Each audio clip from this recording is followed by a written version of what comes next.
दिल्ली में bomb blast के बाद मोदी सरकार एक्शन में आ गई है।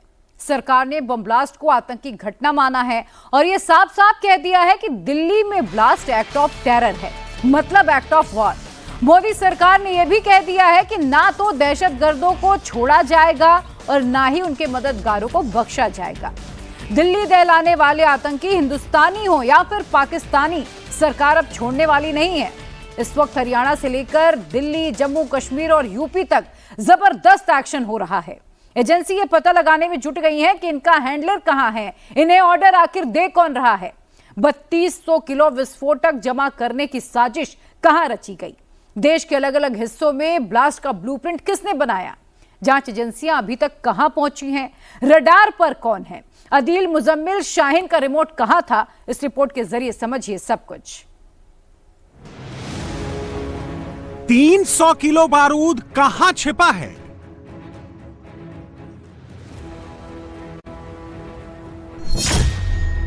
डॉक्टर्स की टेरर टोली के पास कितने बम हैं?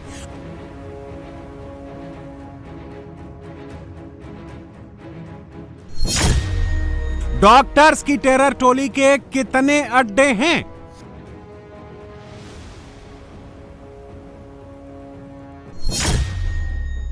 उन 300 किलो बारूद पकड़ा गया। आतंकियों के हथियार पकड़े गए। मुजम्मिल शकील अरेस्ट हो गया।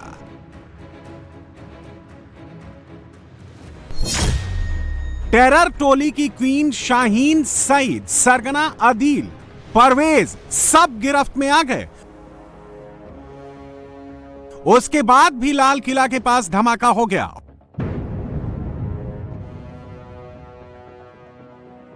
और इस धमाके का मास्टरमाइंड है मौलाना इरफान अहमद। मौलाना इरफान 20 शहर में धमाके करना चाहता था। मौलाना इरफान 200 जगहों पर ब्लास्ट की साजिश रच रहा था। मौलाना अयोध्या, काशी, मथुरा में खून बहाने वाला था। टेरर टोली का सरगना दिल्ली, गुरुग्राम, फरीदाबाद दहलाने वाला था और मौलाना ने पूरी साजिश का मरकज इस मस्जिद को बनाया।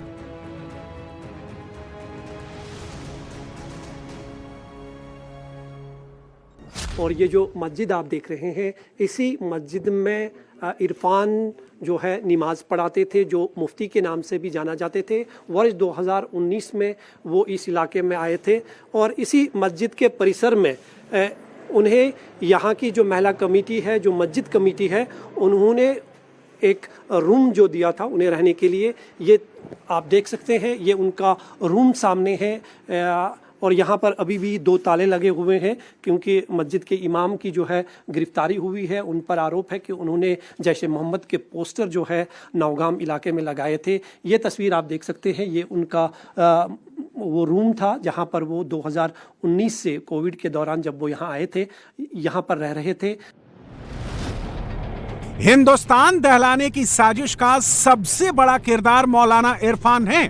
डॉक्टर मुजम्मिल शकील, डॉक्टर अदील और डॉक्टर उमर उसके नीचे की कड़ी हैं। मौलाना इरफान का कनेक्शन अंसार गजवतुल हिंद से है और इसी के इशारे पर उसने देश को दहलाने की साजिश रची।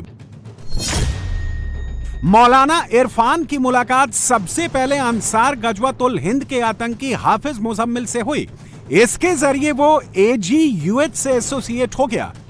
मुजम्मिल का कनेक्शन फरीदाबाद से अरेस्ट डॉक्टर मुजम्मिल से भी था। मौलाना इरफान ने ही आतंकी मुजम्मिल के साथ मिलकर डॉक्टर मुजम्मिल का ब्रेन वॉश किया, आतंकी बनाने के लिए उसके साथ जिहादी तकरीरें की, जिहादी पोस्टर दिखाए, वीडियोस दिखाए और इसके बाद ही मुजम्मिल ने फरीदाबाद के टेरर मॉड्यूल का नया बेस बनाया, नए रिक्रूटमेंट शुरू किए। मौलाना इरफान ने सबसे पहले AGUH कमांडर एट हाशिम से टेलीग्राम पर बातचीत शुरू की, वहीं से ऑर्डर लेना शुरू किया। एट हाशिम के कहने पर ही मौलाना इरफान शोपिया में जमीर अहमद अहंगर से मिला। मौलाना इरफान 2 साल तक आतंकियों का ओवरग्राउंड वर्कर बनकर काम करता रहा, उनका भरोसा जीतता रहा।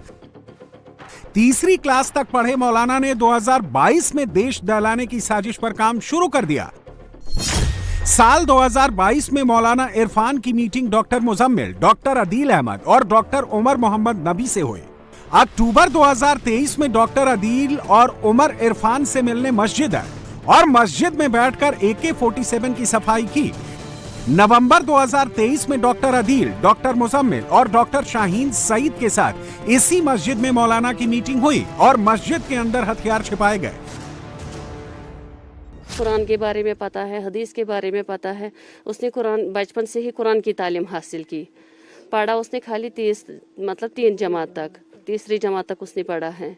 पढ़ाई उन्होंने नहीं की थी ज़्यादा? नहीं पढ़ाई कुछ भी, उसको उर्दू नहीं आता है, इंग्लिश नहीं आता है, स्कूल का गेट उसने कभी देखा ही नहीं। वो जब घर आता था और घर में अपने भाइयों को भी पता था ऐसे चलो वैसे चलो, बाहर मत निकलो ज़्यादा, घर में ही बैठो। वो आते थे शनिचर को और इतवार को वो घर का काम करते थे। वो अपने भाइयों को बोलते थे आज मत काम नहीं करना, मैं इतवार को आऊँगा, हम काम करेंगे घर पे। वो घर पे काम करता था उस दिन। मौलाना इरफान आतंकियों से ऑर्डर ले रहा था, उसे मुजम्मिल अदील तक पहुंचा रहा था। मौलाना के ऑर्डर पर ही अदील और मुजम्मिल अपनी नई टेरर टोली तैयार कर रहे थे। इसमें डॉक्टर उमर भी शामिल हो चुका था। 2023 में मौलाना के ऑर्डर पर डॉक्टर्स की टेरर टोली ने बारूद जमा करना शुरू कर दिया और इसके लिए फंड का इंतजाम भी किया। विस्फोटक और हथियार की खरीद के लिए साल 2023 में 26 लाख रुपए जमा किए गए। डॉक्टर अदील ने 8 लाख, डॉक्टर मुजम्मिल ने 5 लाख, डॉक्टर अदील के बड़े भाई मुजफ्फर अहमद ने 6 लाख, उमर ने 2 लाख और शाहीन ने 5 लाख रुपए दिए। मौलाना शोपिया में रहकर साजिश रच रहा था। मौलाना शोपिया में रहकर ऑर्डर दे रहा था। दूसरी ओर डॉक्टर्स की टेरर टोली धमाकों का सामान जमा कर रही थी। डॉक्टर्स की टेरर टोली ने गुरुग्राम और नूह से 3 लाख रुपए में 26 क्विंटल NPK फर्टिलाइजर खरीदा। उमर ने chemical powder, remote, battery, timer का इंतजाम किया। मौलाना के प्लान के मुताबिक सब कुछ सही चल रहा था, लेकिन पैसों को लेकर मुजम्मिल और उमर के बीच झगड़ा शुरू हो गया। मुजम्मिल ने सारा केमिकल, सारा बारूद, सारे हथियार अपने कब्जे में ले लिए। उमर को सिर्फ प्लानिंग के काम के लिए छोड़ दिया। उमर ने जो हथियार खरीदे थे, मुजम्मिल ने वो हथियार शाहीन की कार में रख दिए। डॉक्टर मुजम्मिल और डॉक्टर उमर यूं तो अपने बाकी आतंकी दोस्तों के साथ मिलकर फरीदाबाद मॉड्यूल में एक साथ काम कर रहे थे, लेकिन दोनों के बीच में उस वक्त मनमुटाव हो गया जब पैसों को लेकर पूछताछ हुई। दरअसल डॉक्टर मुजम्मिल उमर से जानना चाहता था कि उसने पूरे ग्रुप की रजामंदी के बगैर, उनको जानकारी में लिए बगैर रिमोट, IED, ब्लास्ट के लिए इस्तेमाल में आने वाली दूसरी चीजें, केमिकल पाउडर क्यों खरीदा, और अगर खरीदा तो उसका ब्यौरा दे या फिर उसके पैसे लौटाए। जब उमर इस बात के लिए राजी नहीं हुआ तो उसने कहा कि फिर पूरा का पूरा सामान जो तुमने खरीदा है वो मेरी कस्टडी में दो। बाकी ग्रुप के मेंबर्स ने भी यही कहा कि ठीक है, डॉक्टर उमर सारा सामान डॉक्टर मुजम्मिल नाम के आतंकी को रखवाएगा। उसके बाद डॉक्टर मुजम्मिल ने सारा सामान डॉक्टर उमर से लिया और फतेहपुर तगा में अपनी लोकेशन, जो उसने सामान इकट्ठा करने के लिए, अमोनियम नाइट्रेट, असला इकट्ठा करने के लिए खासतौर से किराए पर ली थी, वहां पर उसने उस सारे सामान को रखा। मौलाना पूरी साजिश रच चुका था। आतंकी हमलों के लिए सिग्नल पर उमर ने ग्रुप भी बना लिया था। लोकेशन सेलेक्ट कर ली गई थी। 26/11 जैसे हमले की तैयारी हो चुकी थी। दिल्ली का Lal Qila, India gate, constitutional club, Gauri Shankar मंदिर, रेलवे स्टेशन और भीड़ भाड़ वाले शॉपिंग मॉल सेलेक्ट किए गए। यूपी में अयोध्या, वाराणसी, मथुरा, सहारनपुर, हरियाणा में फरीदाबाद और गुरुग्राम में धमाके की साजिश रची गई। आतंकी मुजम्मिल और उमर लाल किला की रेकी कर चुके थे।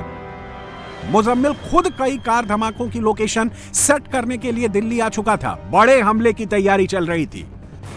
दिल्ली को किसी वक्त दहलाया जा सकता था। अयोध्या में कभी भी बम धमाका हो सकता था। काशी में कभी भी बम ब्लास्ट हो सकता था। लेकिन ऐन वक्त पर मौलाना इरफान की चूक से पूरा गिरोह पकड़ा गया। ये वो पोस्टर हैं जो 18 अक्टूबर को जम्मू कश्मीर में चिपकाए गए थे। इस पोस्टर के जरिए लोगों को धमकी दी गई थी। इसी पोस्टर में सुरक्षा बलों को धमकी दी गई थी। ये वही पोस्टर था जिसे चिपकाते वक्त डॉक्टर अदील पहली बार पुलिस के रेडार पर आ गया। यही वो पोस्टर था जिसने पुलिस को डॉक्टर्स की टेरर टोली तक पहुंचाया। पोस्टर केस में पुलिस ने 19 अक्टूबर को सबसे पहले 3 ओवरग्राउंड वर्कर्स को अरेस्ट किया। 3 ओवरग्राउंड वर्कर्स से पूछताछ के आधार पर पहली बार पुलिस मौलाना इरफान तक पहुंची।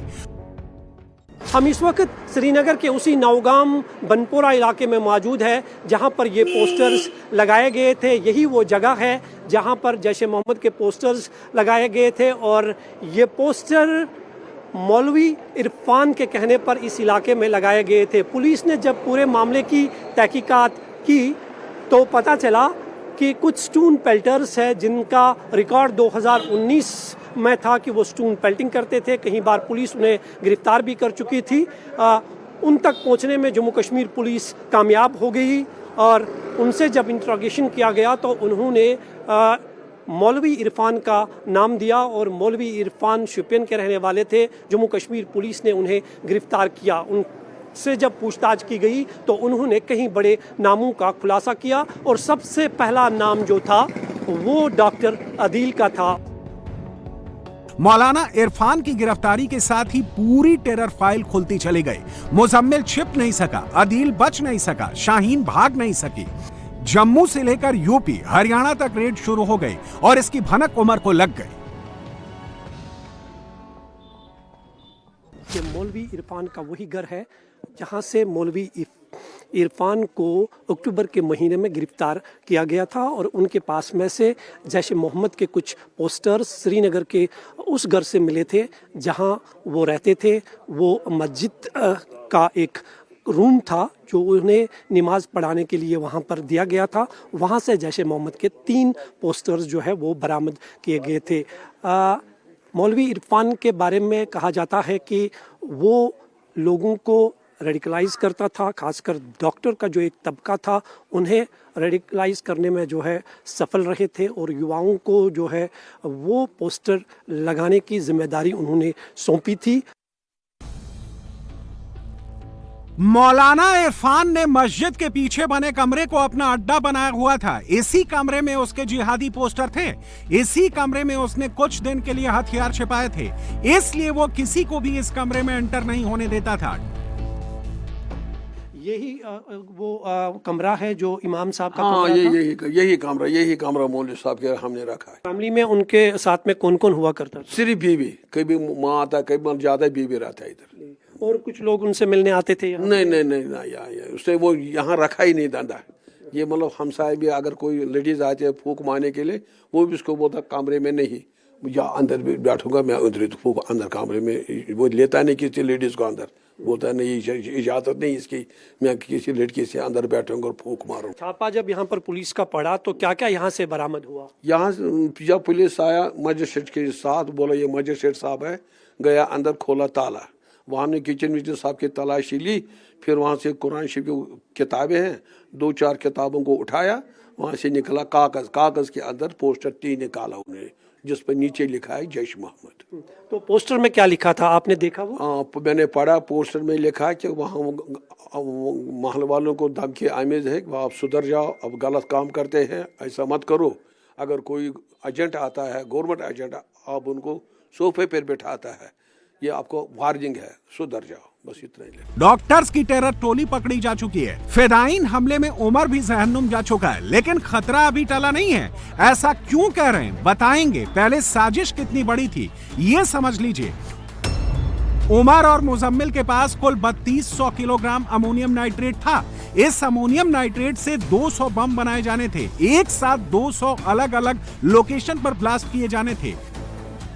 सोचिए, 200 जगहों पर एक साथ धमाका होता तो क्या होता, अंदाजा लगाइए। लाल Qila, India gate, railway station पर एक साथ बम फटता तो कितनी जान जाती। सोचिए, अयोध्या, वाराणसी, मथुरा, गुरुग्राम में एक साथ ब्लास्ट होता तो कितनी तबाही होती। लेकिन यह खतरा अभी तक टला नहीं है। सूत्रों का कहना है कि इस टेररिस्ट मॉड्यूल के पास कुल 3200 किलोग्राम अमोनियम नाइट्रेट था। इसमें से 2600 किलो हरियाणा से खरीदा गया, बाकी नेपाल के जरिए भारत लाया गया था। 2900 किलो विस्फोटक पुलिस को मिल चुका है। बाकी 300 किलो अमोनियम नाइट्रेट कहां है, किसके पास है, अभी तक पता नहीं है। अमोनियम नाइट्रेट तक पहुंचने के लिए पुलिस के पास सिर्फ 2 कड़ी थी, मुजम्मिल और उमर उल नबी। मुजम्मिल के अलावा उमर ही वो शख्स था जिसके पास बारूद था। उमर ही वो शख्स था जो बारूद लेकर दिल्ली आया था। उमर ही वो शख्स था जिसने दिल्ली में धमाका किया, लेकिन अब उमर शायद जहन्नुम जा चुका है। इसलिए 300 किलो अमोनियम नाइट्रेट पुलिस के लिए पहेली बन चुका है।